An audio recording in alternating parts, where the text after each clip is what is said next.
The following podcast is a Live the Dream Media production. With 20 plus years of personal training experience, Dynamic Muscle will work with you to make sure your fitness goals happen. The workouts are affordable, private, and tailored to you. Visit Dynamic Muscle's page on Facebook to learn more and get started now. Hi friends, welcome to Skinology Sessions. I'm Marielle. And I'm Selena.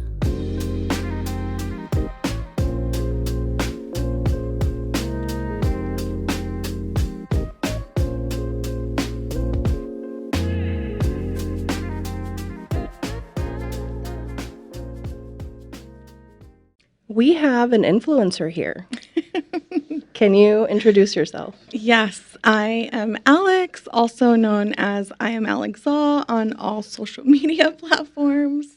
And yeah, I think that's my intro. We were just talking about how you hate the term influencer, Yes. as do many other influencers. And I don't get it. I feel like it's like a badge of honor. It's just people don't really give the respect to someone who says they're an influencer because it's gotten such a bad rap. So I'm like, I'm a content creator. A content creator. Makes me a little more like well-rounded. Okay, I like it. So yeah. Okay, so we're going to jump right into this. And I had a question. I know you do makeup. Yes. And I wanted to know, what is the summer foundations or makeup that you recommend, especially in Tucson, because it's like 105? Yeah, we have rough weather for sure, especially like monsoon and then it's dry. So for that, I definitely would say Charlotte Tilbury, it's her mattifying foundation. That one's really good. Huda Beauty has a really good one too. That's super matte and full coverage. That you can make into a lighter coverage if you like mix it in with like a moisturizer, but it still will give you that long layer. Honestly, those are like my two go-to for summer. Even Maybelline, actually, if we're gonna give you like a more affordable option, I would say Maybelline Fit Me is really, really good. It's really good. It's super good. So I would really recommend that one. The mattifying one, I would stick to anything matte. Okay. So yeah, And then you do a lot of bridal makeup too, right? I do. What is that like, dealing with like bridezillas and Chaos, Yeah. and you become a therapist for them and for yourself. Sure. Having to calm everyone down, having to be very strict with schedule, having to make sure that everyone's on time, because if you're late with someone, you're going to be late on doing the bride's makeup. Just literally having a lot of lavender and like smell this so you can calm Keeping down. it calm. Yes. Okay. What's your best tip for bridal makeup overall? I mean, in reference to bridal makeup, I would say definitely get a trial. Okay. Because if you don't get a trial, then you're not going to know the day of your wedding what you're going to want. Like, you can go in having an idea, and then the makeup artist does it for you, and you're going to hate it because it's not going to go with your features, or like, oh my God, I didn't want such a heavy foundation, or, that way the trial, recommend like a month or two before your wedding. Yeah. That way you can really see how it wears. I would even say get your trial done when you're going to get your engagement pictures, or you're going to do like some sort of like event that really is going to test that makeup. Okay. So that would be like my biggest advice. And to a then do you bride. give brides like a little tube of the lippy for throughout the day? I do. Okay. I stopped doing that for a while just because brides were like, I don't even use it. I never got that on my wedding day. Like, Are you mad that you didn't? I mean, it's Lindsay. I can't be that mad at her. Okay. She did my makeup I totally beautifully. forgot it was Lindsay who did your makeup. Yeah, she did my makeup and it was beautiful, but she never gave me like anything to retouch. Okay. So I always, if I were to give brides one tip, it would be that. Make sure you get a little Well, sample or whatever. That's the thing, though. Not everybody does that. Not a lot of makeup artists are like that developed, and I say that with the nicest, like, Yeah. because we all grow and we all see what works for us and what doesn't. Because we also have to think about it like it's something extra that we have to carry with us. Sure. On top of the lighting, the chair, our kits, everything in between. So sometimes like certain makeup artists, like, also And then it adds affordability. time. It does. And not only that, cost. Like, that is something that you have to think about, too. Like, if you're only charging $45, as an example, I mean, that's really not going to give you any type of return to be able to invest and your kid, and to be able to give certain things back to like your brides or your clients in general. So That makes sense. How do you want your client to prepare for event makeup with you? Is there something they should be doing the night before? How should they come in? I always say make sure that you exfoliate your skin if you haven't exfoliated throughout the week. Make sure that you use your serums, your moisturizers, your sunscreens, your eye creams, lip treatments. Like, I want your skin to be buttery when you come in to see me. And then again, in the morning, I always say don't use a cleanser in the morning, especially like if you did this whole like nighttime routine. Just, rinse your face with a little bit of water and then do your daytime routine. And then once you get to me, hopefully it's like early in the morning, then your skin is still very like fresh. If not, then I'll just go ahead and do it all for you. But that's how I like people to come to me. Can we talk about how bridal skincare for your wedding begins 6 months prior to the actual day of? Can we please? Because not a lot of Yes. people know this. And it kind of like hurts me. I'm like, my soul dies a bit every Well, not time. only I'm that, like, but as an esthetician, when you come like 3 days before your wedding and we don't know your skin, as an esthetician, it can be a little nerve-wracking because you don't want their skin to flare up. You don't want them to have an allergic reaction to anything. And it's such a big day. yeah. It's Yeah. the worst and it's terrifying. And I've had people do it to me like, hey, I'm getting married tomorrow. Can you do this facial and dermaplane on me? No. We can do something gentle. It's like the Yeah. most So gentle I thing. have done it before. Okay. Because this lady was like, please. And I'm like, all right, let's take a look. And it was appropriate for her. But I spent a year of my life wondering how her wedding day pictures looked and how her skin was. You never reached out? Well, she came back. Oh, okay. And that was the first thing, like, how was and she's like, oh, it was amazing. It was great. Everything was fine. I'm like, okay, great. I probably should have reached out, but no, Yeah. I didn't. And disclaimer, this is for new clients, like clients that have never stepped in our door. Right. It's okay for like consistent clients that come in monthly to go 3 days before their wedding because we know how their skin is. Sure. But a new client. Ideally, 6 months, we want to start getting you ready for your wedding and implement all of the skincare and all of the facials and just do everything to get you ready for the day where you do see Alixx for makeup. Can I honestly say that even if you are a current client, and I'm saying this because of me, I use retinols, I use all these crazy things on my skin, and then I'll come see her, and I'm like, all right, yeah, do whatever you want, and then all of a sudden I'm like, hey, like my skin is appealing, and it's just like, wait, did you use this? And I'm like, oh yeah, I forgot to tell you. She totally did that to me. And I would rather have more time, even like if I have a client that I know, just because I don't know how their skin's gonna react. So the lesson 6 months prior to the wedding is the skin prep Yeah. for the big day. Now, what about all of your crazy Halloween looks? Tell me how much energy that takes and how much research is involved in that, because you've done all kinds of amazing looks. Yeah, that takes preparing since January. So I already started filming all of my Halloween looks. For this year, you're For this already year. okay. But that's also lessons learned from years prior that I'm doing, or trying to at least do 31 days of Halloween in Halloween while doing a full-time job and doing makeup and doing content creation all at once. It doesn't work for me. I always end up doing like maybe 20 days just because it's a lot. Like, it literally, some looks will take 20 hours. Like, I will do really, really early and I'm not done until like really late at night. And that's including editing, trying to get my TikToks and trying to do my pictures, just everything. There's looks that will take maybe 2 hours if I'm like, all right, I can't. Like, I need to do something simple and I need to get content out. But it's a lot of preparing. This year, it's going to be epic, though. Do you have like a bin of all your like Halloween makeup and like hair and like accessories? I do. I actually have like this whole like part of my closet where it's just Halloween. I have all my wigs, all products that I haven't used, all brand new latex bottles that like are halfway done, paints, oh my God, you name it, jewels, feathers. Yeah. I can't wait to see this year's looks. So with that said, what are your tips on removing all this gunk and shit that you're putting on your face? Oh, we can cuss. I'm like, okay.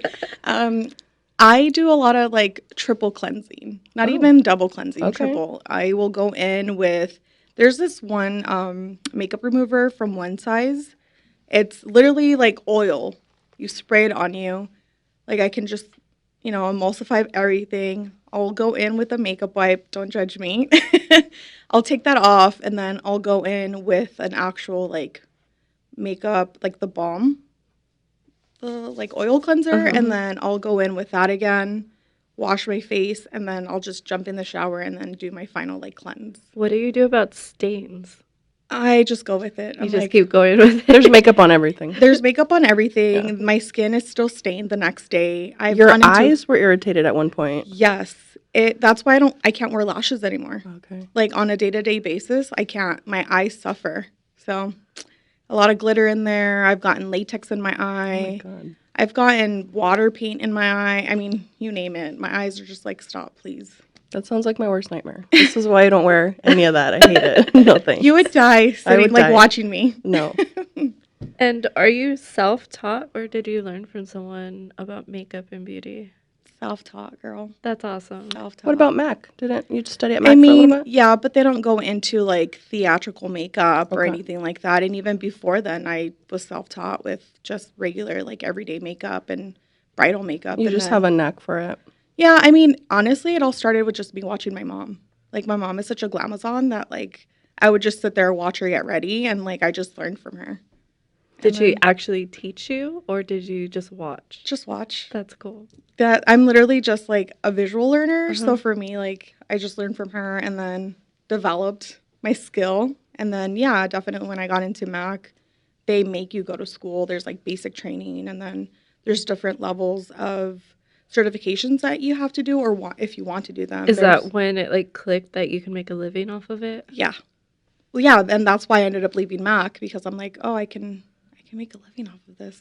Started getting clients and I was like, peace out. So yeah.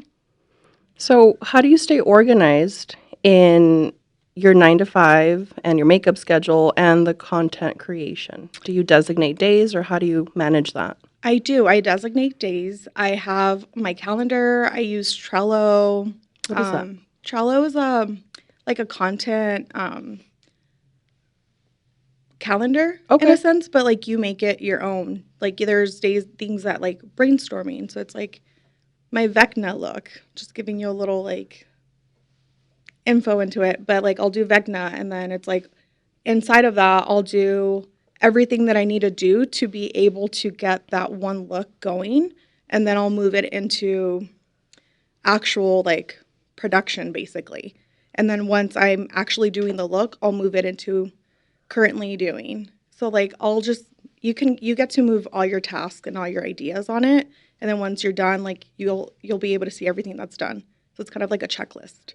And how far in advance do you like book like schedule yourself? At least a month and a half. Like this month, I was really late on planning this month. I like reached out to her and I was like, hey, just to make sure because I knew that like we had talked about this. But normally, like, I need to have something confirmed like a month and a half before. And if something cancels, then at that point, I'm like, hey, I know you wanted to do this. Do you still want to do this? Like, I have time. Or I'll just take that time and just rest. So, yeah, everything, a calendar and Trello are my two things. And that's And a whiteboard. What helps you stay consistent? Yep. How do you stay relevant? What do you mean? Do you research styles? Do you look at trends? Or are you completely like original in what you're thinking? A little bit of both. Okay. Just because I don't like to follow trends because they're trends for a reason, right? Yeah. Like, how are you going to create that trend and make it your own? Like, how are you going to twist that trend and make sure that it stays relevant for you for a few months, even a year? So for me, that's something that I like to do. I do a lot of research. I'm on Google, I'm on TikTok, Instagram, even YouTube. YouTube's kind of fallen, for a lot of people, but there's still a lot of relevant content and ideas that you can get from YouTube. And then there's like different websites that you can get help with in reference to seeing what is becoming a trend or what people are searching. And that's how you can create your own content, like your content calendar, basically. I want to take a turn and talk about something that you don't really put out there, but of course we got the okay to talk about this. Your epilepsy Yeah. is something that obviously you live with every day. How do you manage that on top of everything else that we talked about? I got the okay to be completely open, right? Yeah, absolutely. I smoke a lot of weed. Okay. That's the only thing. I mean, aside from, because my epilepsy is controlled by stress. Like, if I'm really stressed out, like, good luck with getting everything under control for me. So for me, like, I have to work out. I have to meditate. Smoking has been something that's really helped me and has gotten me off medication. Because when I was on medication, it made me a zombie. Like, I had no personality. Like, I had no drive for life. When did you start having them? 5 years old. 5 years old. Yeah, and then I grew out of them, which the doctor told my parents I would. I was in college and working at TMC, actually. So I was doing both full time. I was inside the morgue, and I got my seizures back. I had a seizure, and the girl that was with me freaked out, and I felt so bad. And at TMC, the morgue and the emergency room were, like, down the hallway from each other. So she, like, got me on the gurney, and she, like, rushed me to the ER, and they're like, what is going on? Why is she having a seizure? Like, what happened? Like, was she around any chemicals? And then after, like, I came, out of my seizure, I have grand mal seizures, by the way, so they're really intense. They were just letting me know, like, hey, like, you need to give up something. Like, you have a lot on your plate. Your stress is insane.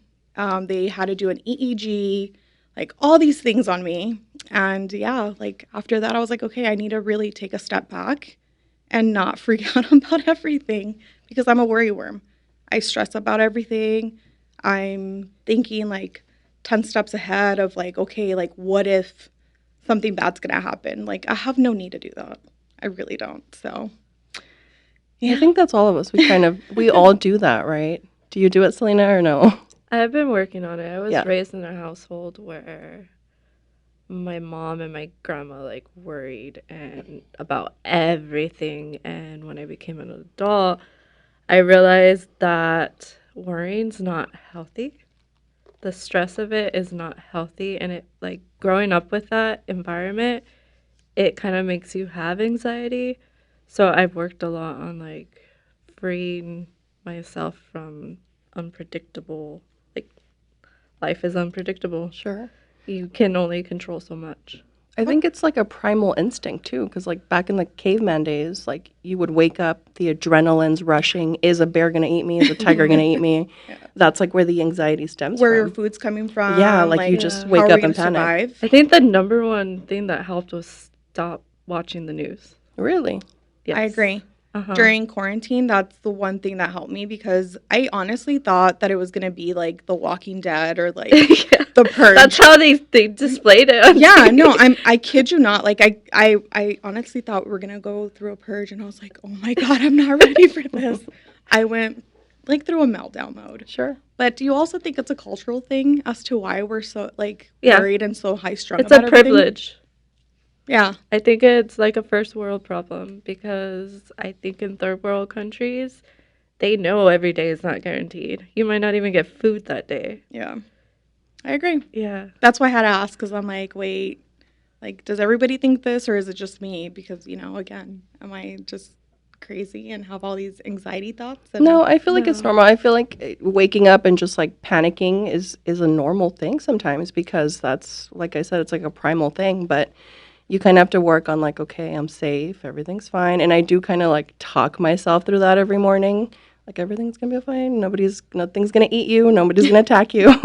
But I do have a bad habit of reading the news in the morning. Like, I'll read all the news. I check all the stocks. I check all the emails, and it's a bad habit, and I know it. I think stocks alone. That too, yeah. Like- I'm like, I need to stop doing that. Yeah. It's stressing me out. Right now, we should just know when they're not going to do good. Right. Just let So- me go about my day. Cannabis has played a big part in your healing. 100%. And I will never say anything otherwise. It really does help. Even with my anxiety, like, even being social. I have social anxiety, which you would never think. Everyone's like, "What? You?" And I'm like, "Yeah." Like, it actually forces me to calm down and be like, "All right, let's go hang out," or "All right, cool, have an event today. Let me show up." Do you have any other things that you do for anxiety and just wellness in general? Meditating or making sure I'm doing something for myself, whether it be getting a facial, getting a massage, going to the gym, or literally locking myself in my room and not talking to anyone, turning off my phone, turning off all devices, and just laying on my bed, breathing. I'm like, everything's gonna be fine, and hugging my dog.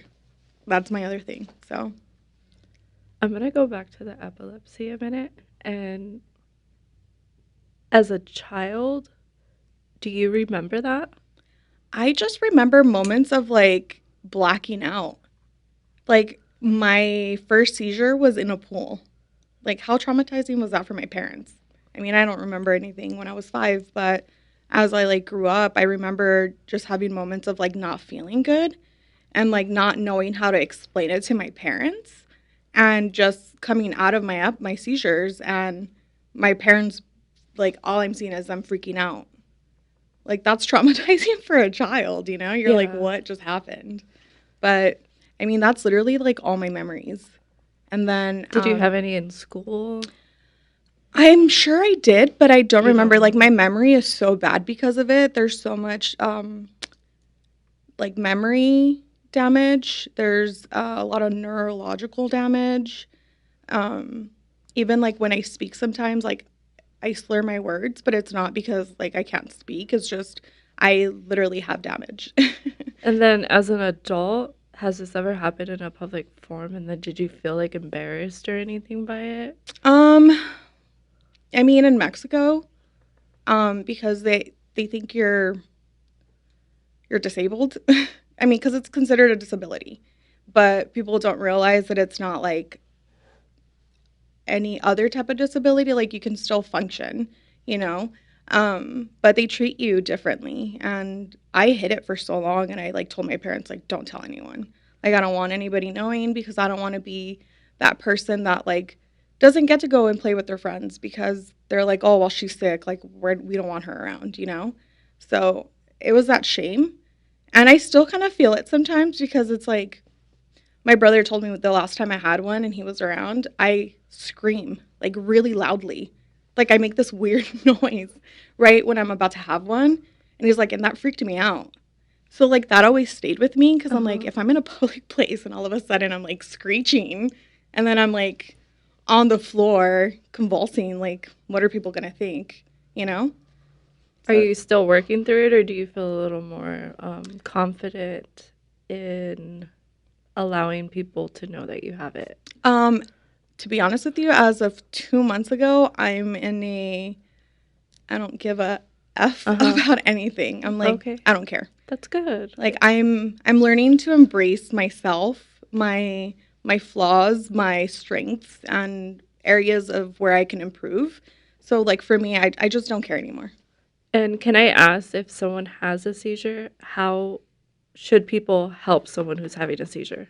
Because I Um, don't think a lot of people know. they don't actually. It's very surprising. People always ask. So for me, I always say instantly start a timer, because it's important to know how long that seizure is lasting. Hmm. And then also make sure that there's no sharp objects around, and don't hold their head, don't hold their body down. Just make sure that there's like a pillow or like even like a shirt underneath, just because we're literally like swinging our heads back. Uh-huh. So that's another reason why we have damage, because we're hitting our heads like very hard. So just lift, put that under, and like let go and just observe and call the ambulance. And we have to watch like your tongue, right, too, to Yeah, make sure but you're you don't not do choking. anything. Yeah, we just watch. You can't even Yeah. put your finger in someone's mouth, because we can literally bite your finger off. Oh, okay. Like, that's how intense our like, The convulsions. yeah, because you're literally like, even my hands when I'm not even having one, like right now, like I like do this, like it's just because it's a trigger for me.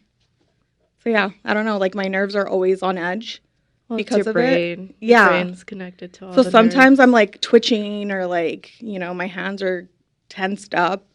But yeah, just those are my little things that I always say. Time it, call the ambulance, and put something underneath my head. Okay, I think that would help a lot of people. Yeah, thank you for sharing. Yeah. And being so open about it. Because I know she hasn't talked about this ever on all of her content platforms, No. so I appreciate it. You're giving someone the courage to also free themselves. I am trying. I'm realizing that I have a lot of life situations and life knowledge that I've gone through or I'm still going through, or maybe even like something will be triggered in the future that like I can help someone out with. So why I not? love it. Tell us about Sinaloa. My home. I love it. That makes me so happy to talk about. I will actually be there in 13 days. A lot of people think Sinaloa is Scary? scary, which is not. Don't listen to the news. Please don't. I cringe every time I hear someone like, well, the news said.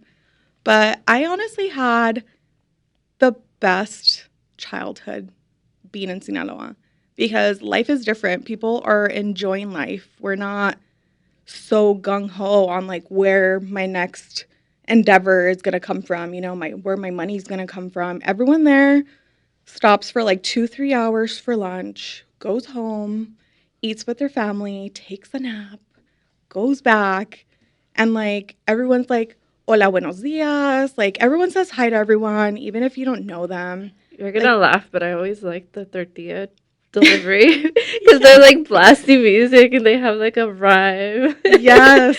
Wait, So- there's a tortilla delivery? Yes, they go through the little neighborhoods and Yeah, they're like, there's that too. tortillas. And they're like they have a little blasting song. Yeah. Nice. I think that's something newer though. Like for me growing up, it was more of like having to walk to the torteria, but it was so much fun. Like you're just smelling the maíz because Sinaloa is maíz, it's not flour. So it's like smelling the fresh maíz and like getting to eat them fresh. Oh my God, don't get me into food. That's another thing that I love about Sinaloa, but just the culture. The culture is different. People are different. Yeah, I've been in some bad situations.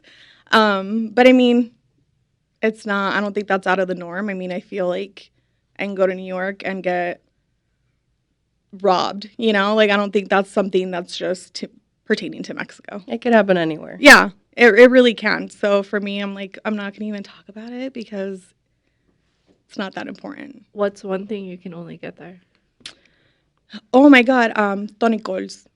What are those? So it's a soda. It's like a vanilla soda. Uh-huh.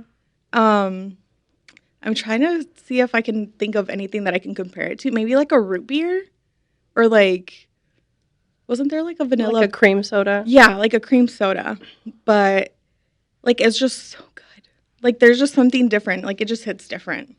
Is this your favorite place to visit, or do you have others that you like? No, I mean I love Mexico City, Guadalajara. I love, but definitely Mazatlan because my family's more from Mazatlan than any other place in Sinaloa. But that's my favorite.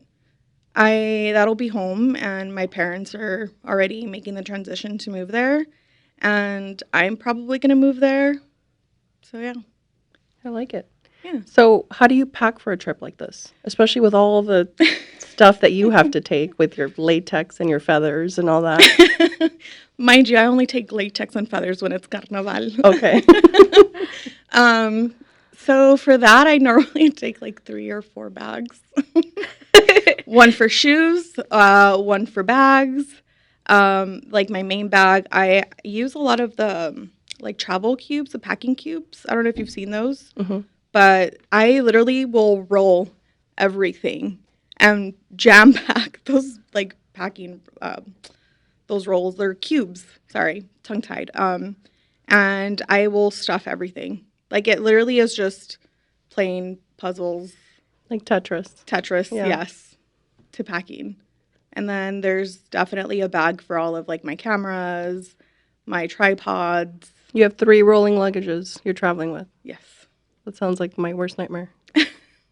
Don't travel with me And then. you drive or fly? Because that's a lot of. Fly.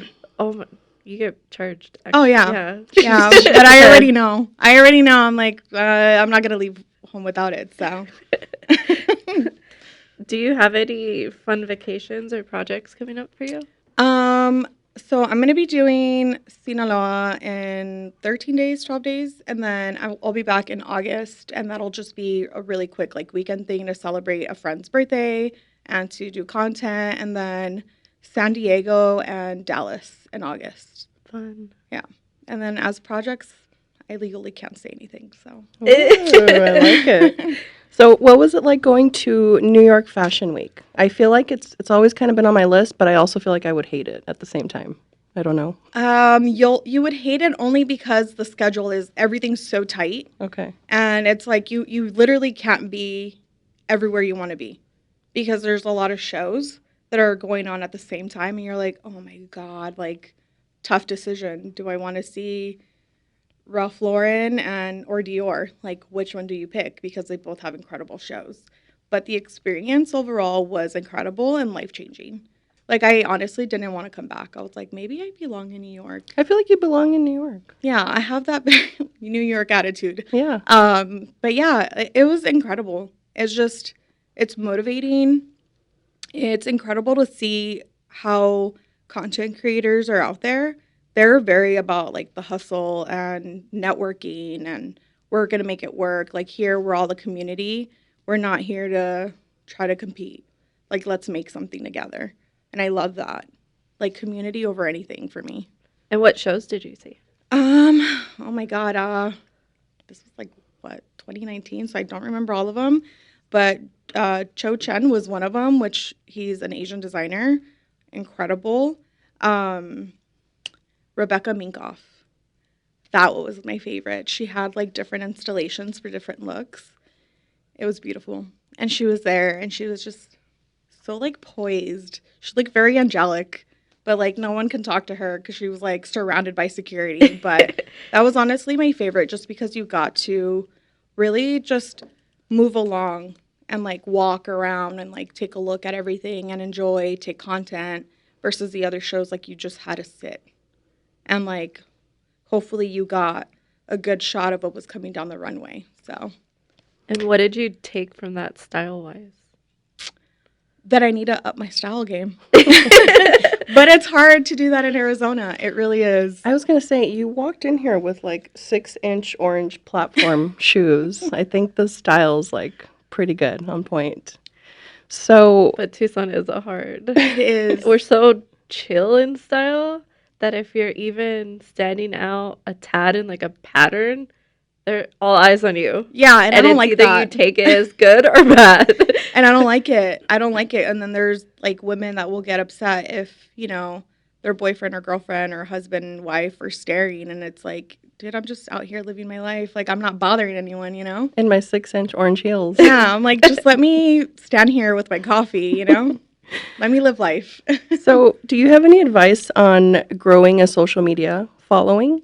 Because I know you talk to all your followers. You do like morning videos all the time. You chat with all of us like we're besties. I love it. Yeah. That's my point. I'm like, I want to talk to everyone like they're my friends. For me, like the main thing would be your most authentic self. Like no one cares for a cured Instagram feed. No one cares about it. That's like, not a thing anymore. It's not. It's not. And you just need to show up. Show up being you. Show up talking about the good and the bad, you know, and not care what people are going to say. And I'm guilty of it. This is why I'm saying it. Like it's hindered my growth because I was so worried. Like, oh my God, is someone going to take this the wrong way? Oh my God, like I can't do this because then they're going to think I'm copying, or even though it's like my own spin and my own thought, you know, it's just don't care and just show up.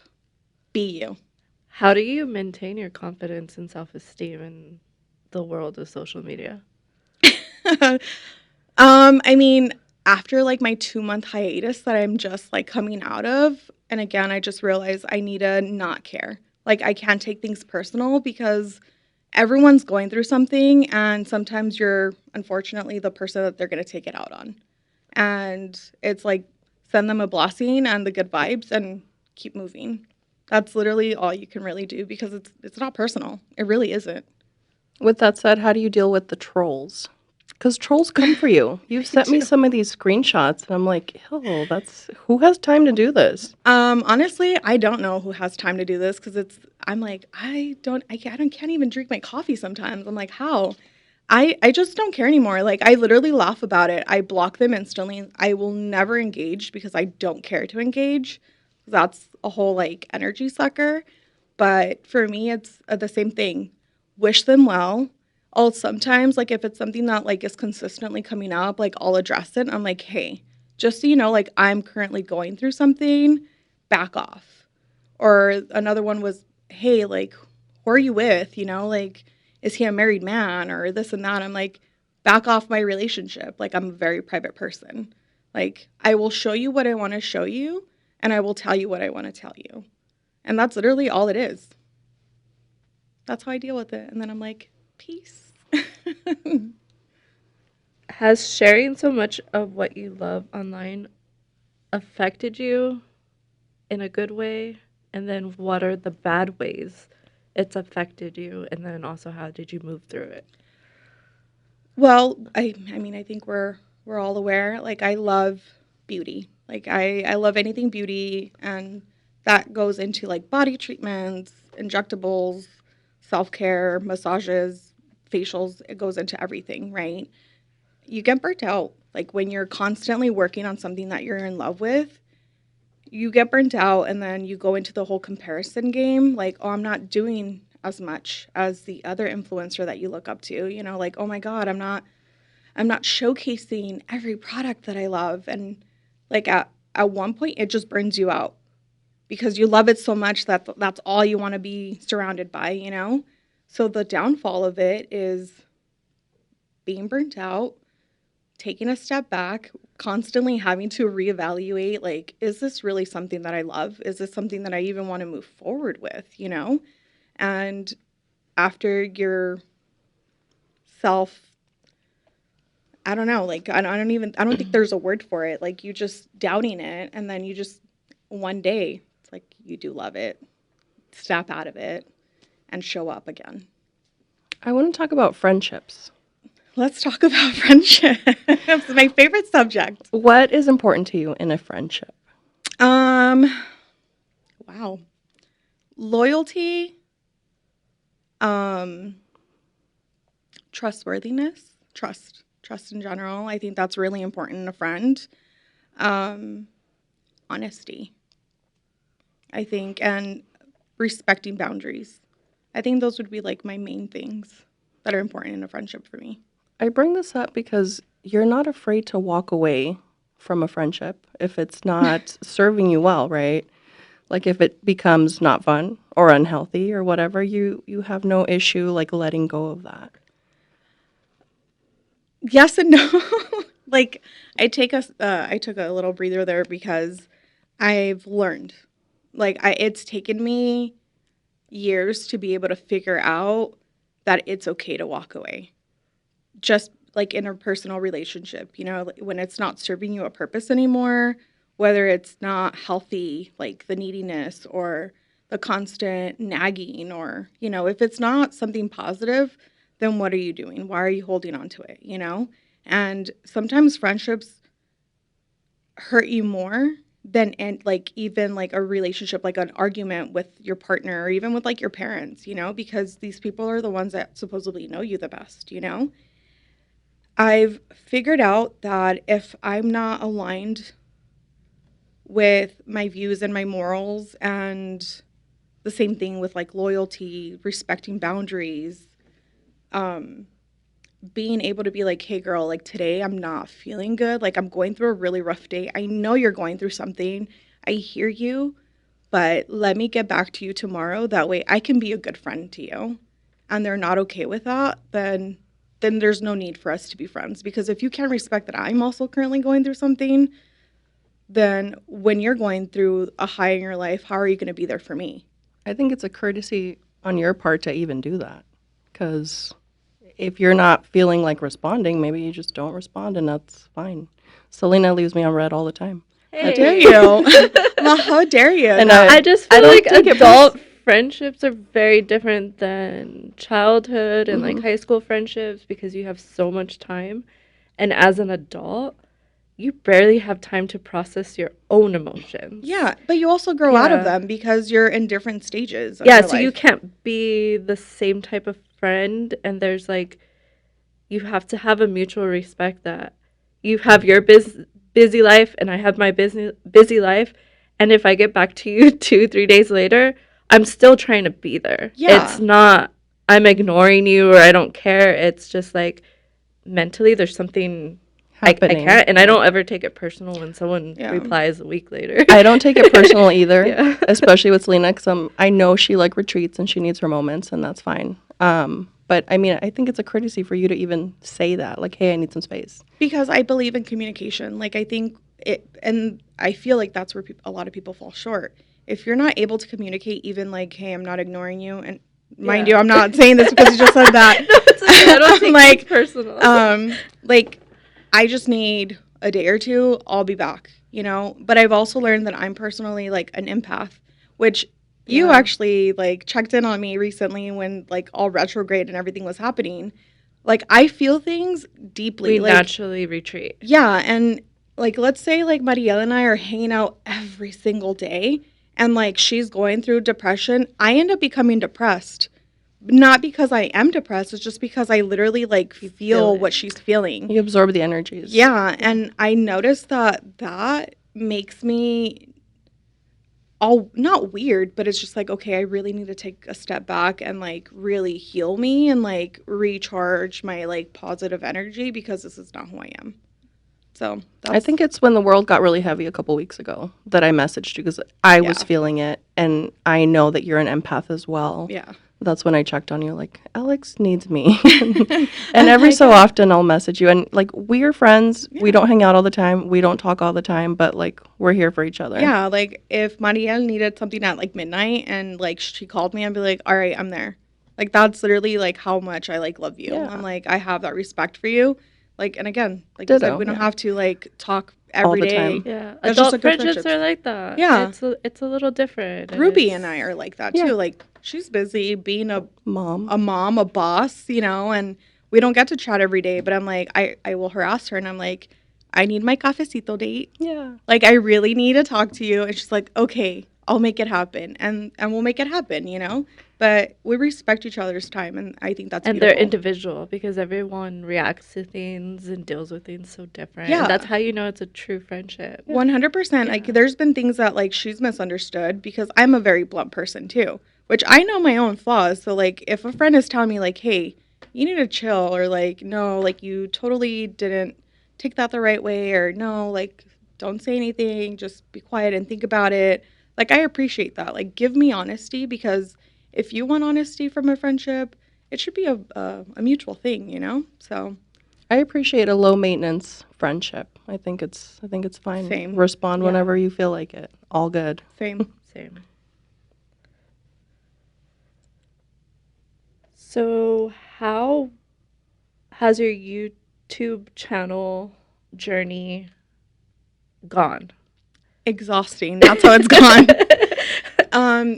YouTube is a whole different beast. I mean, it's long form content, so it's like 20 minutes, 30 minutes, and you're there filming for like 3-4 hours, and like you're constantly stopping. That way you don't have to go through like an hour of footage before there's like a stop, you know?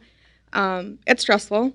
It's fun, but it's stressful. And I realized that I literally got out of my own comfort zone starting my YouTube channel, because I've been talking about it since my Mac days, 2013. And you held back for a while I've before held starting. back for years. Yeah. 2013, girl. Like, yeah, that's years. And that is, again, like allowing people to get into my brain and like belittle me.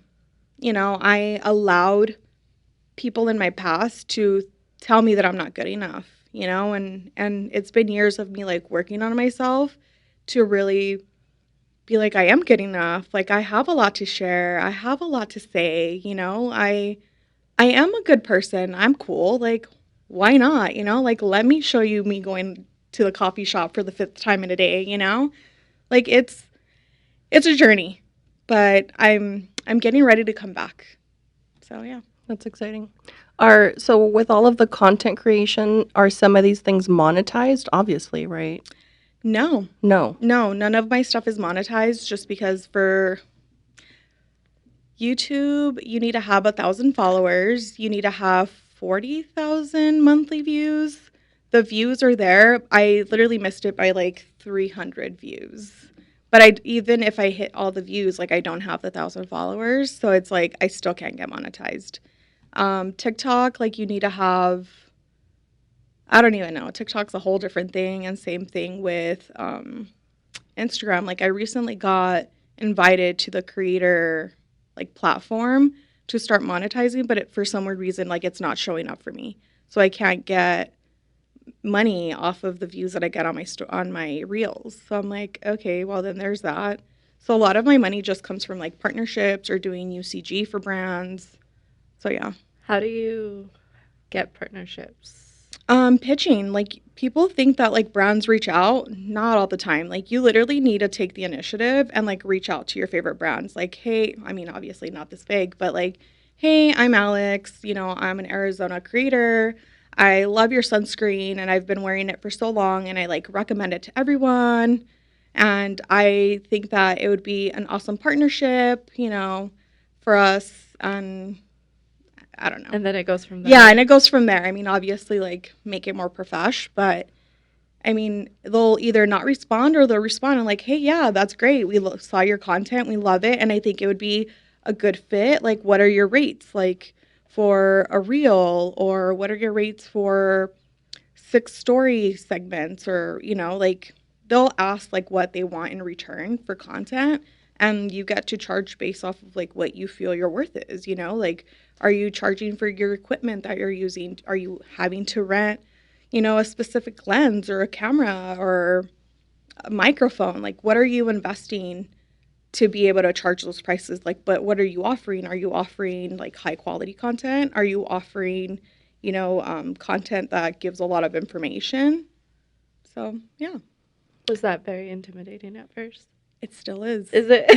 Yeah, 100%. You're pitching yourself. It's like a business negotiation, right? Yeah. You have to like present yourself. Yeah, you have to have a media kit, like with all your stats and all your other companies, like especially when you're first starting, like, oh, I've never worked with anyone. So what am I going to put like for brand collaborations that I've done in the past, But that's why it's also great that they've made like influencer platforms where companies will go in, like there's Octoly. I mean, they have requisites for you to be able to like be accepted, but you can apply to get product for free in exchange for a review.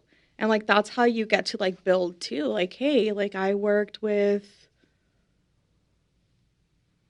Maybelline, like I got free product, I got to create some content for them and I get to put that on my media kit now. Like little things like that it's just not hard, but it's still kind of hard to be able to do. I think it's work and I think it's time consuming because we have to do the same thing with our sponsorships for ads for this podcast.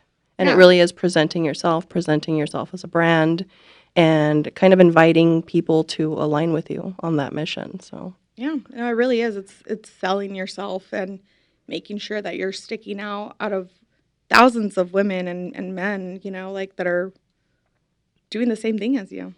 So I want to ask about your theory on privacy in relationships.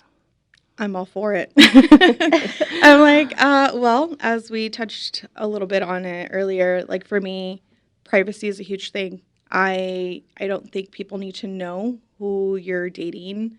And if for whatever reason you are showing them, like it doesn't need to be like this huge thing either. It's like, oh, a quick picture and that's it. You don't need to show more. You don't need to talk more about that relationship. Like It's sacred.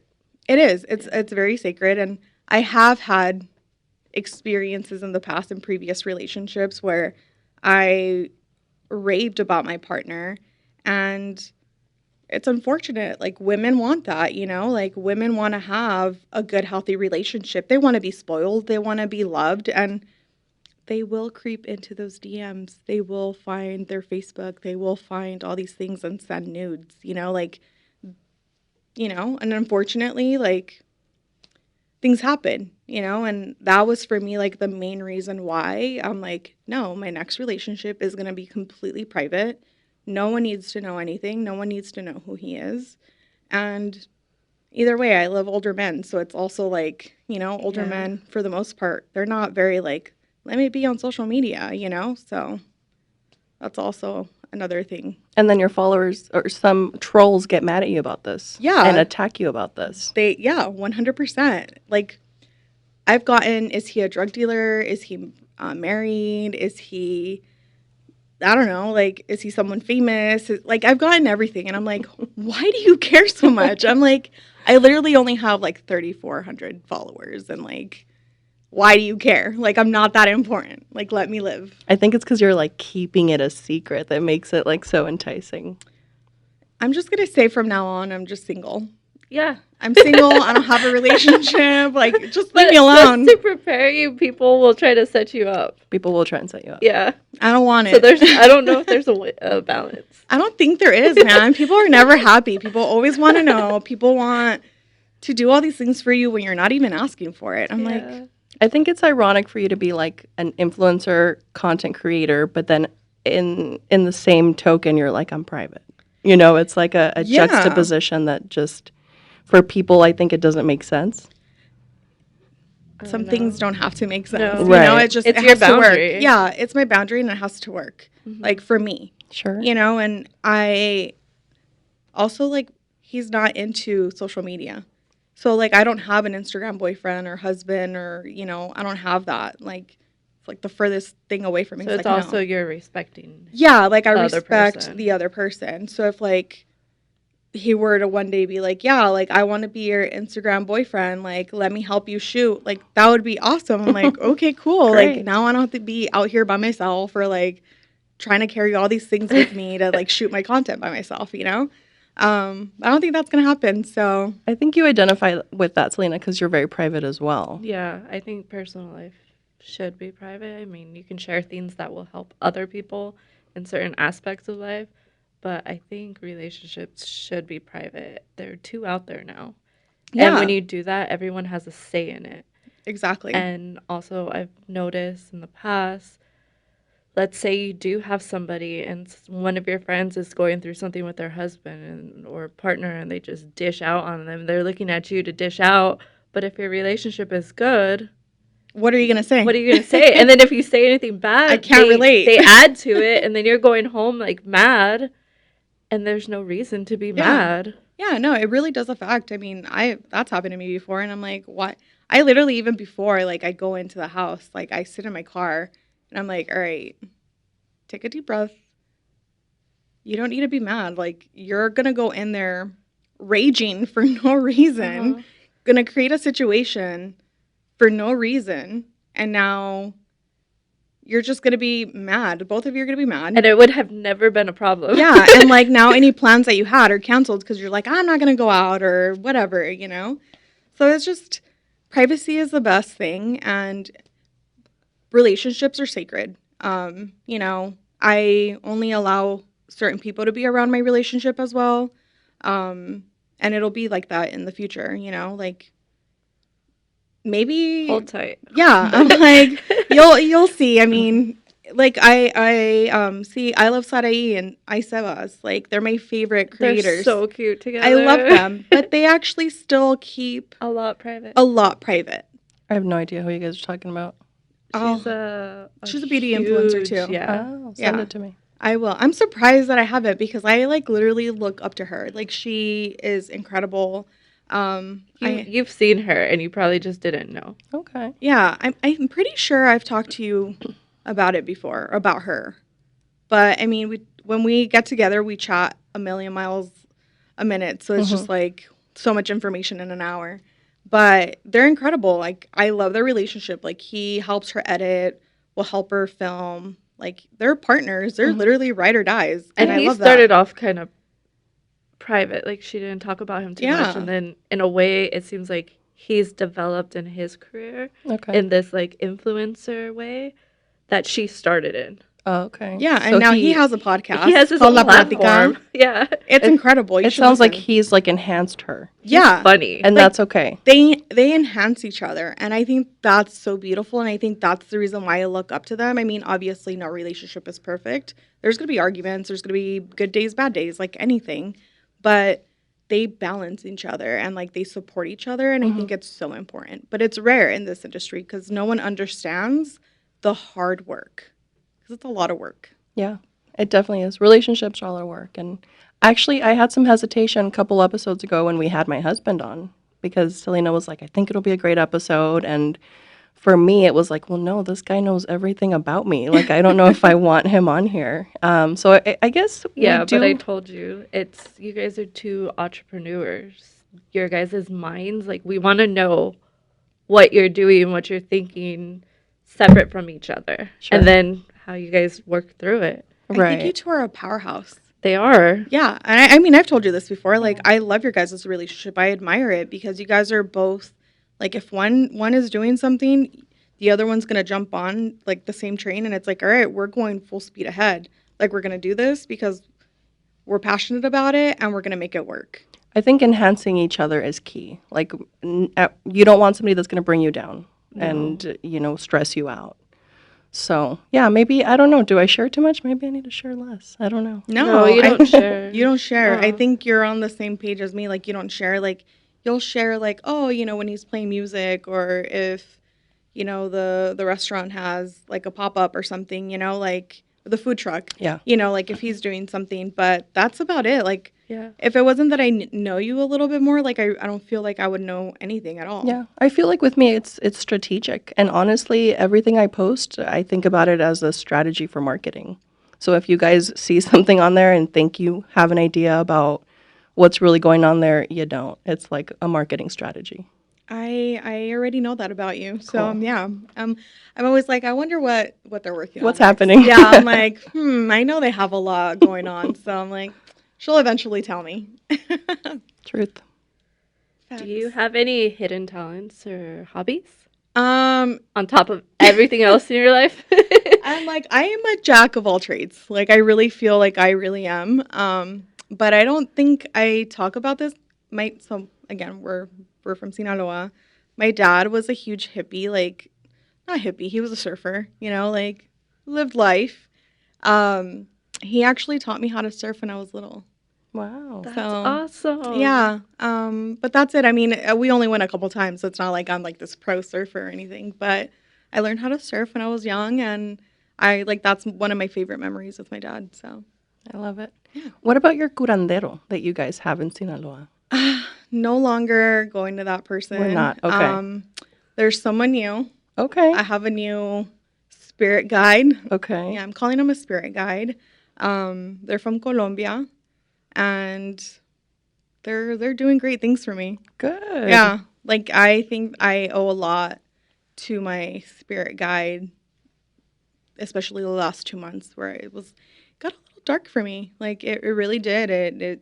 Life got really dark, and I was just like, help me see the light, like help me see my spark, like let me have like that deeper faith with God, like help guide me.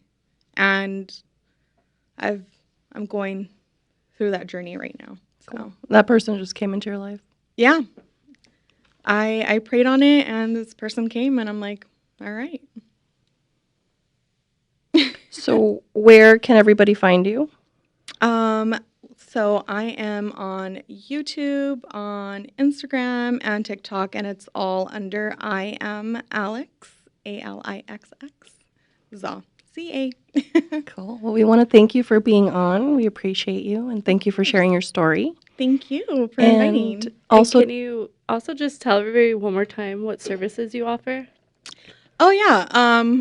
So I'm actually a makeup artist. I like totally forgot about that. I'm a makeup artist. I've been doing makeup for over 15 years, about 15 years. So yeah, I do bridal, I do everyday glam. I teach one-on-one classes, and I currently just recently found a home for me. So you guys can start coming to me now. I'm no longer freelancing, so reach out. That's exciting. We'll talk about it. Yeah. And for our listeners, please subscribe to our podcast channel at Skinology Sessions. Thank you. Thank you, you. ladies. Bye. Bye.